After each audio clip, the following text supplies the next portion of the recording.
Number 1. Marching. I'm a recruit in the SCDF. We were practicing marching at about 8ish behind our bunks, which happened to be beside a cemetery. Our drill instructor told us to face left at one point, which meant facing the cemetery while still marching forward. Everyone saw someone in a white dress on the other side of the fence. The instructor quickly ordered us to turn back, and we ended marching for the day. 2. Bunk in Stagmont. I served at Stagmont camp. I stayed at the infamous 6th floor bunk. On my first day, I thought the seniors were kidding me about mass hauntings. It didn't take long. On my second day, I heard the cupboard shaking in my bunk room. All those senior guys were hearing it too with me. I tried to get up and check it out, but my bunkmates were gesturing at me not to confront it. The night passed by, but it was awful. I didn't sleep well, but it was a regular thing for the seniors. They didn't lose much sleep. Months went by of the cupboard shaking once or twice a week. The unit commanders would listen to our complaints, but the best they could do was to hire some priests to go and perform some prayers at our bunks during daytime. They wouldn't change our bunks, but would convince us the priest had taken care of it every single time. But it was not the case. The haunting would be back a few days after the prayers. I got used to it after some time, but it started to get worse. There was some old guy singing in the bunk shower sometimes. I myself encountered it once when I was showering alone, and there's water flowing past from the shower beside, even though no one was there then. And there's that one girl shouting from the staircase landing on a few occasions around dusk. The cupboard didn't only shake, but sometimes something would punch on it. It was hard staying at the infamous bunk, but fatigue would help my sleep, most of the time. Number 3. Sleeping. Stagmont camp again. Had a friend's bro tell me a story about his friend's stay back then, many years ago. Apparently his friend couldn't sleep that particular night, while everyone else was already deep asleep. He saw a girl at the foot of his dorm. She looked very normal, nothing off about her. But of course he knew it's not a normal sighting, since females and especially someone so little like her couldn't get anywhere near the dorm. So here's a creepy part. This girl goes to the foot of the first bed, lingers for a while, and whispers, "Sleeping." Then the second bed, the third bed, etc. etc.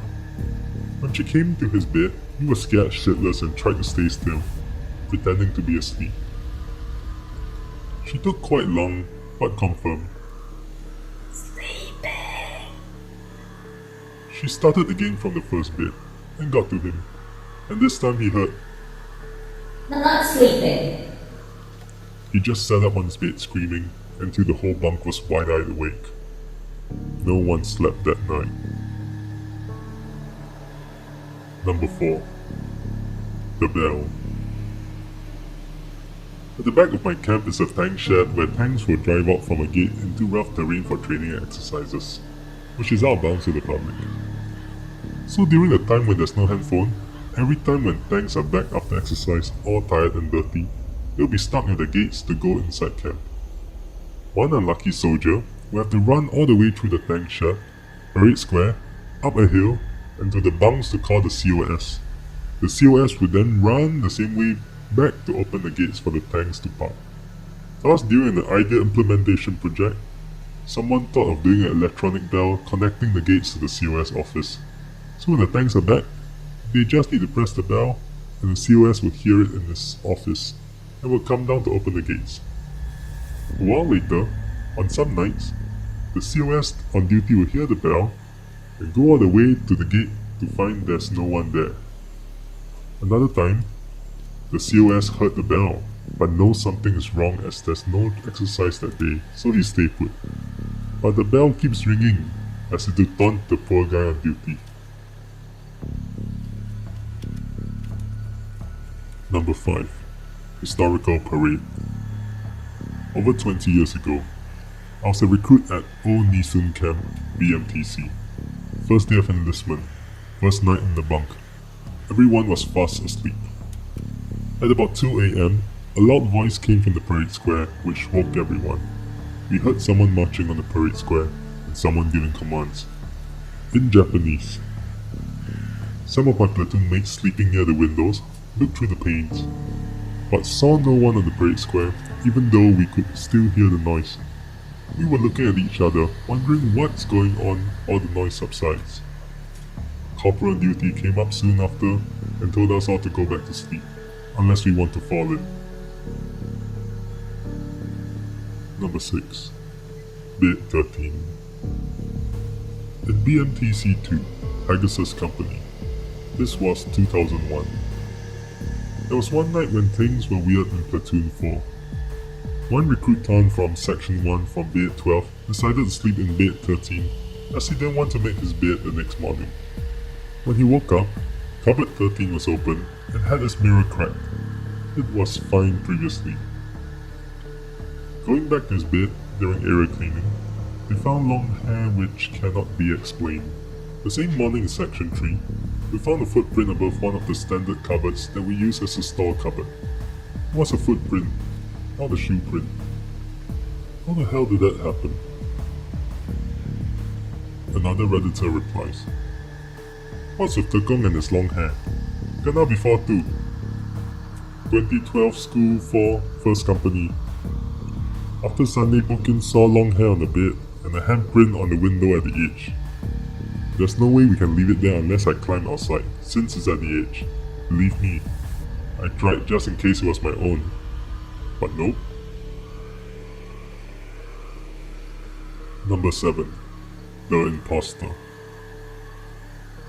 I spent 2 years as an instructor in CD camp at Jalan Bahar, and I can tell you that place has its fair share of hauntings. It was surrounded by cemetery, so yeah. Got a few stories I thought you might find interesting. Every time when I'm the duty instructor, I like to go down to my platoon's bunk at 3 AM and make sure they're all asleep, not causing problems or anything like that. So one night when I was on duty, I was down with a terrible flu and headache, so I did not do my usual routine. Then next morning, during water parade, some of my recruits asked me why I was standing outside their bunk for a good 30 minutes staring at them and not moving. The funny thing is, they said I was in my uniform with my cap on and all. I told them yesterday I was sick, and why the fuck would I wear a uniform at 3 AM and stand there like Stanford Raffles? So I just brushed them off and continued with work. Later in the afternoon, other recruits from other platoons from the other side of the building said that they saw me at the toilet staring at the mirror at 3 AM. And there was a few other sightings of me that night walking outside the detention barracks from the provost. Since then, I've stopped doing my checks at 3 AM in fear of actually bumping to my imposter. Hello.